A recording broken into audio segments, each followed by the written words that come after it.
Hey, thanks for joining me. One of the better things that Marvel's done in its history is make these essential collections where most of them are just in straight black and white. Not all of them. One of the ones I wanted most of all, which was a big collection of the Uncanny X-Men run by Jim Lee, and I was expecting it to be in black and white, and it's just gray tones off the colors. It's really aggravating. But most of them are just black and white. And for artists out there, I mean, it helps keep the cost down. You get to read the story.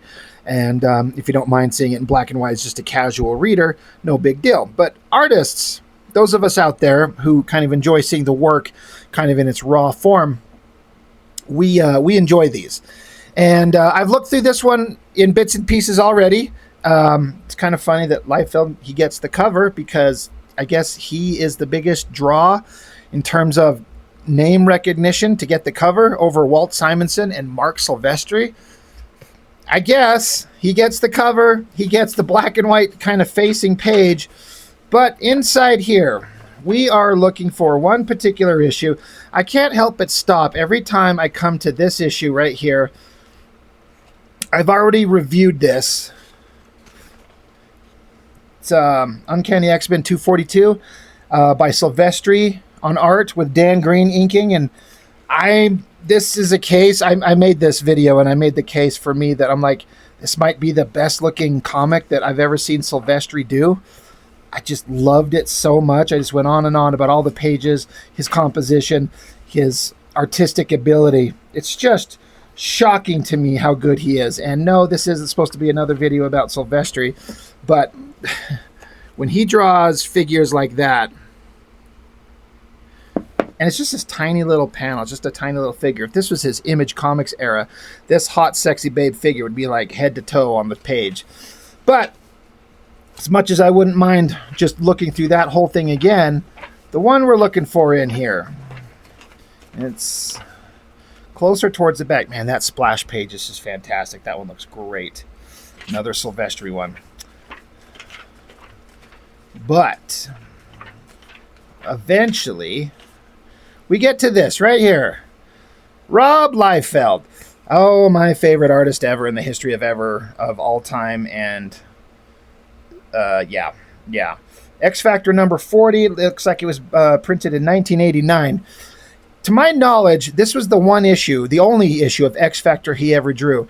And if I remember my interviews that I've watched with him, I'm pretty sure he said something to the effect of he was given the opportunity to draw X Factor when he was kind of getting a bigger push at Marvel. And they offered him X Factor, and he said that he was smart enough to know that if he was to follow Walter Simonson, it would only just make him look all the worse. And he's like, he wasn't that dumb. And that makes sense, honestly. You don't want him following Walter Simonson. It wasn't going to help his career. And so he goes off to do New Mutants, and then the rest is history. But getting to see this one issue where it's Liefeld's work in black and white, there's so few opportunities that I can think of where you get to see this. Eventually, we're going to get that Youngblood Artist Edition that's been delayed 15 times over more than a year. I don't know what the hell's going on.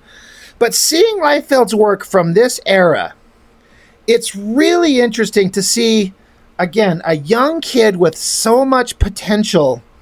He has something. I know I sit here and I rag on the guy a lot for his crappy art that's gotten just worse and worse and worse as the years have gone on. But he certainly had something. But the other question that I have on this is, how much could we or should we attribute to the inks by Al Milgrom? Because without knowing what the pages look like in pencil, it makes you wonder just how much he did or did not enhance or embellish the existing line work.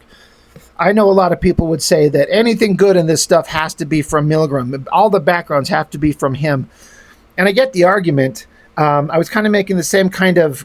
I had the same kind of question. There's that issue of what if that Liefeld drew. What if Wolverine was an agent of S.H.I.E.L.D.? And I've actually looked at it twice on my channel, and Scott Williams inked Liefeld on that one. And, there was a lot of question that it seemed like it was entirely plausible to imagine that Scott Williams is what enhanced the look of that book, because it's, in my opinion, maybe the best looking thing Liefeld's ever drawn, is that issue of What If. But you can attribute a lot of that to Scott Williams. But the last time I looked at it, I had a couple of people message me privately. They'd found some penciled art from that issue. And to my surprise, the pencils were pretty dang well realized in that for that What If issue. It's like the backgrounds were there, the poses and the expressions. Yeah, Scott Williams made it shine really good, but I was kind of surprised. So it kind of leads me to think that Liefeld does know how to, on occasion, put some background elements in his art. He's just long since left that concern behind. He doesn't care anymore. He doesn't have to. He doesn't have to do a damn thing. And then it's reinforced all the more because all his current Youngblood shit is just selling out multiple times. So good job, everybody. I'm not going to be super concerned about the story because this is a big, long, giant story that's been going on. They're coming off the tail end of the Inferno saga. And as I understand it, they are at the funeral for Madeline Pryor, who would become the Goblin Queen. And that's a storyline that I don't understand everything exactly to a T. I haven't read the entire thing. I haven't even read this. I've just been ogling Silvestri's art for the most part. I did find the art in this issue that he did surprisingly competent. It's actually really well done.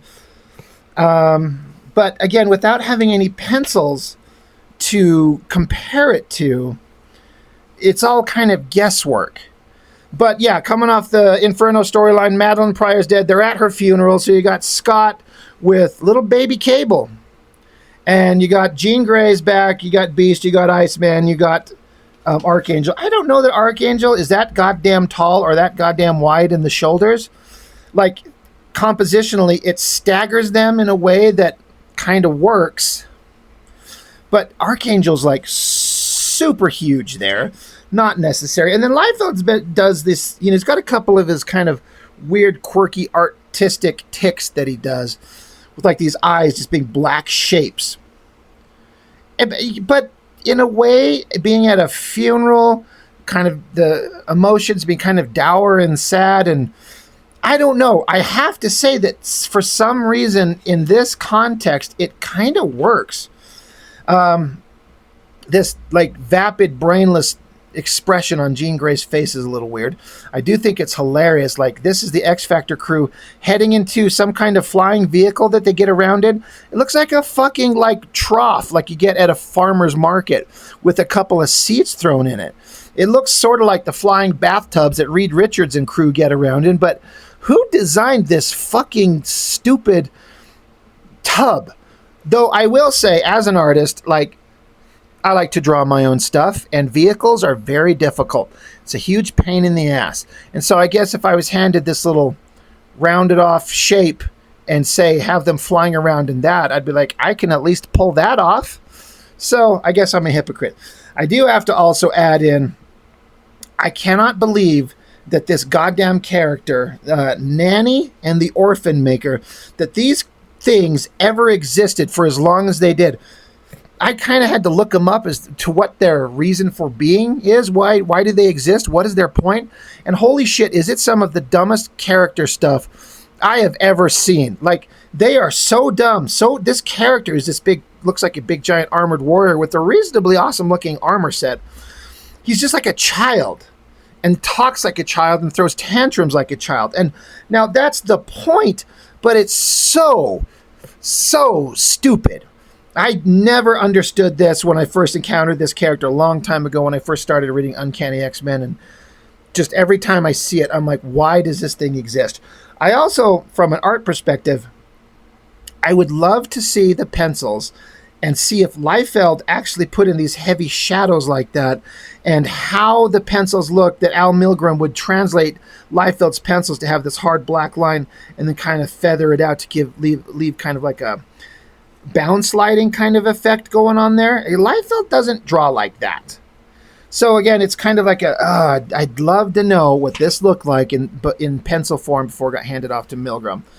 X Factor's on their ship, that big giant technological floating city that used to belong to Apocalypse, I guess, and then they stole it. Again, trying to be sure to give credit where credit's due. This shot right here, some people could say it's kind of simplistic, where you have the feet walking on the edge of the border panel itself.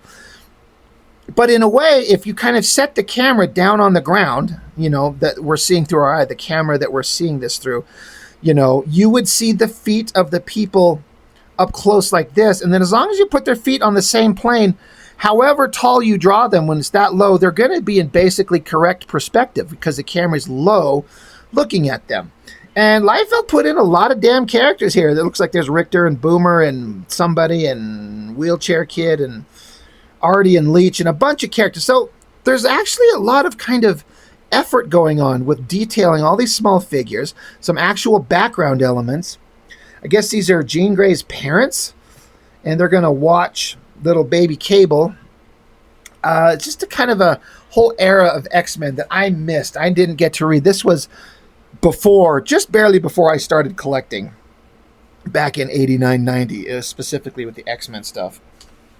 But, the parents are loving on the grandbaby. The little weird mutant freak things are excited to go back to school because now the Inferno danger is over. Blah, blah, blah, blah, blah. This is supposed to be a fucking landing gear wheel from this flying vehicle that the characters are getting on. That is the best that Liefeld could come up with. And that's what happens when you never, ever, ever reference anything. You just make it up out of your head. It looks like a robotic dildo surrounded by a giant steering wheel. But that's supposed to be a tire to a jet. Getting back to the stupid nanny and orphan maker character, again, what would Liefeld's pencils have looked like? Do you think Liefeld intended for this to be blacked out and Milgram just chose to kind of do some line work through there? I think it looks good. The kind of line work going on through this oval figure and then the lighting on this thing, it's just, Liefeld has never drawn anything like that in his life that's been in, pencil form to be inked and then put in a comic book. I just don't for a second believe that this is him doing this, So how much of this is Milgram going in here and just like, I got to do something interesting here. So he's getting some nice brush work going on there and texturing to give it a three-dimensional form. I do kind of like the uplighting on that. Like, it's kind of cool. So it's like, good job, Liefeld. You used to be able to draw, but also you're like, I just don't believe that Liefeld can draw. So how much is the inker filling in? Who's to say? I don't know. So the crew's getting back on a jet. They're going to take off. Another kind of like panel with a bunch of figures in there. That takes a little bit of time. Pretty solid. It's kind of funny to see Jean Grey drawn with this giant head of hair, and it just gets worse. Like, the top of her head would only be like here. So her hair is just blowing up so tall. But if you remember, in the 80s, and even into the 90s, girls had big, poofy hair. I don't think that that's the stylistic choice that Liefeld's going for necessarily. It's just kind of a stylistic way of drawing things, but I don't know. Beast looks kind of fine there. He drew some kind of a jet. I wouldn't be surprised if he kind of copied that jet design from someone else, because I don't think he has the imagination to come up with that. I will not shit on Liefeld for this shit-ass drawing of the vehicle that the nanny character flies around in. It's just an egg-shaped thing with like bent legs on each side. So it's kind of like an egg spider. How do you draw that and make it look awesome? I don't think you do. But there's an inside shot of the team. Like, they literally got a jet filled with a bunch of babies. There's something like this where they have to return these kids from the whole Inferno thing. Kind of weird, but at least they're taking the kids home. Interesting to see these long, skinny panels. I hear a lot of people talk about, those 90s skinny vertical panels. I'm like, people talk about them like it's like a weird artistic trope of the 90s that was kind of frowned upon. I hear people mention that a lot. I'm like, what are you talking about? It works fine and it looks great. It's hard for me, in my opinion, to squeeze storytelling into a skinny panel like that. It looks like it would take some effort to kind of get all the storytelling clear in that. I don't mind them, though. Liefeld sure likes them. The X-Factor's jet, whatever it is, it's getting attacked. So for some reason, Archangel just takes off. But how tall is the roof inside this jet that he can take off that far, that high. It makes this jet feel like it's got a 2-story tall inside cockpit area. It's a really weird thing. Now, if he was like flying outside of like a hatch to get out of the jet, that would be something. But honestly, it just kind of stood out to me. Then another perspective thing that has the inside of the jet just terrible. This shot of Cyclops looking up. I get what Liefeld's doing. He wants to show the face of the guy, but also shooting the laser blast. You want to see the impact of the blast. So you can't really exactly have the face looking at us and seeing the impact as he shoots up, because it would be going towards the camera out of view. So you need to draw Cyclops' head from the back to have him pointing up. But this angle, with the angles looking at his face coming towards us that way, but then hitting the top of the jet, the ceiling of the jet. Again, how tall is this vehicle that they're in? And where is Cyclops' thumb? Just not there. But now X Factor's got to face off against Nanny and the Orphan Maker. I didn't know Orphan Maker was that damn big. And it's funny. It's funny. It's not funny like haha. It's funny stupid, because he talks like such an infanticized child. Did I say that right? Yeah, but his design, I kind of think that's kind of squared off angular faceplate mask is pretty kind of intimidating looking. I do like it, but I hate these characters. So now X Factor has to fight these guys, and this is before Liefeld learned to and leaned into the big kind of artistic kind of stylings that would come to define him for the rest of his career, where there's some giant, ridiculous, oversized shot of a character. Like, look at this page of action. Cyclops shooting a guy, Cyclops getting ready to shoot another guy. Archangel accidentally bumping into Cyclops. Angel shooting his steel razor feathers.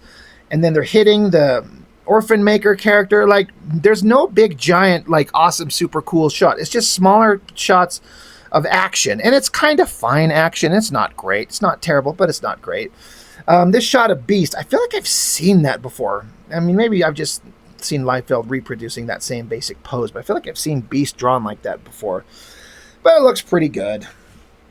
But again, all the details, like he's doing some measure of backgrounds in almost every panel. Not every panel, and not every panel needs to have elaborately drawn, like John Byrne type perfect, flawless backgrounds in every panel.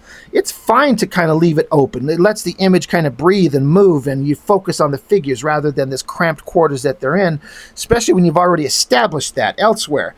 That shot of Angel knocking the shit out of the little egg-shaped stupid nanny guy, that's kind of fine. That's not a bad shot there. I mean, that's the closest we get to a giant zoomed-in close-up on the face from Liefeld in this era. It's not bad. Again, it's not great, but it's not bad. It's like there's talent there. I could see why people would kind of be like into this artist. He's got a different style. It kind of carries an energy with it that is just different from everybody else. So I get why he kind of started rising to popularity. That shot of Jean Grey there. Look how big her fucking hair is. Again, where would the top of her head be? Like right through here. So how much of this is just poofy hair up there? So weird. But it kind of works. Again, look at these backgrounds, this technological wall, these pipes. Look at this overhead shot with this three-dimensional, like actually gridded out, I don't know, this bed thing that these characters are doing, whatever the hell they're doing down here. Like, all these shots, this shot's not bad with the character on the ground in the foreground, the guy coming in the midground, Cyclops, Jean Grey, Angel in the background. Like, it's not bad. It's like, damn, Liefeld. What happened? You used to be able to draw. You've certainly lost all that ability these days. I feel like I've seen Liefeld do this shot specific. Something's very familiar with it, about this. Very familiar, kind of in a seen it in X Factor kind of thing. I'm trying to remember. Did I see what's Banshee's daughter's Siren? Is that her? I feel like I've seen a shot like this with the same kind of expression, the big poofy hair and tears in her eyes. But it works. It's all kind of fine.